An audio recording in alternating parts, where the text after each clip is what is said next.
Oke, teman-teman, di sini saya pengen coba buat nastar. Bahannya itu ada kuning telur 2 butir, terus vanili 1 saset, ada gula halus 50 gram, terus saya pakai mentega 250 gram. Itu yang di piring 50 gram, terus saya tambahin lagi yang masih dalam kemasan 200 gram. Nah, di sini juga saya pakai tepung 350 gram. Yang terakhir susu bubuk 27 gram. Kalau nggak ada merek Denko, pakai merek apa juga bisa kok, yang penting plain. Yang pertama, telurnya itu diaduk sama gula halus. Itu diaduknya bener-bener harus sampai rata, karena di saat proses pengadukan ini yang berpengaruh besar untuk tingkat kelembutan nastarnya.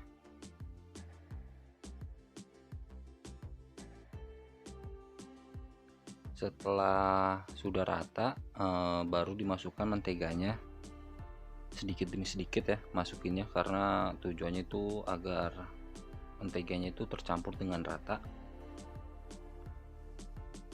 Ini diaduk terus sampai benar-benar kalis, sampai berteksturnya seperti mayones, dan itu warnanya rada keputihan nanti setelah sudah benar-benar tercampur. Oh ya, ini resep saya gunakan untuk perjualan ya, jadi tidak bakalan malu-maluin, rasanya pasti dijamin enak. Kalau nggak percaya bisa dibuktikan sendiri. Oke, setelah menteganya sudah tercampur, kita kembali aduk sampai benar-benar bertekstur seperti mayones.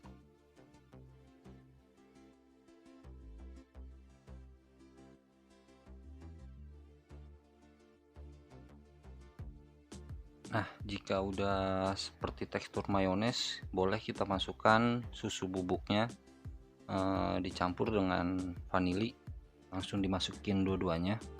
Habis itu kita aduk lagi sampai rata.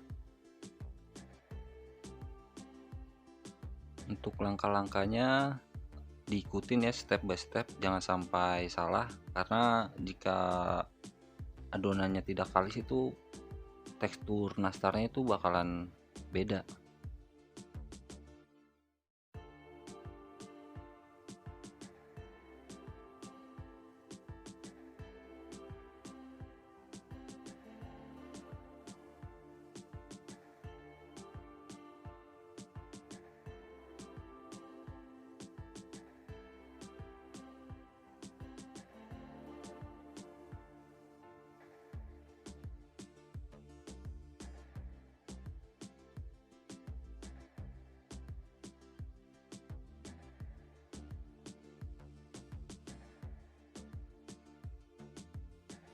Oke, selanjutnya jika sudah kalis seperti ini, bisa dimasukkan tepung terigunya 350 gram. Tepung terigunya jangan sampai kurang ya, soalnya kalau kurang itu adonannya pasti kelembekan dan susah untuk dibentuk. Jadi kalau misalkan 350 gram masih kelembekan juga, bisa ditambahin sih sedikit demi sedikit aja sampai teksturnya pas buat dibentuknya gampang. Nah, setelah dimasukin tepungnya, kita aduk ini benar-benar sampai kalis dan itu merekat seperti adonan. Nah, untuk mempersingkat waktu kita skip aja mungkin sampai adonannya jadi.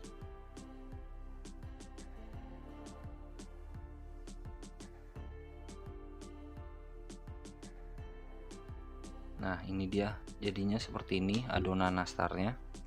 Itu dia benar-benar rekat, tapi tidak lembekan dan tidak kekerasan juga. Ini benar-benar lembut, manis, renyah, dijamin enak. Sebelum dibuletin kita oles mentega dulu loyangnya. Dan ini hasil adonan nastarnya yang udah dibentuk dan diisi selai, cukup lumayan banyak. Nah, di saat proses memanggang diusahakan apinya itu kecil ya, jangan api besar, agar adonannya itu matangnya secara merata.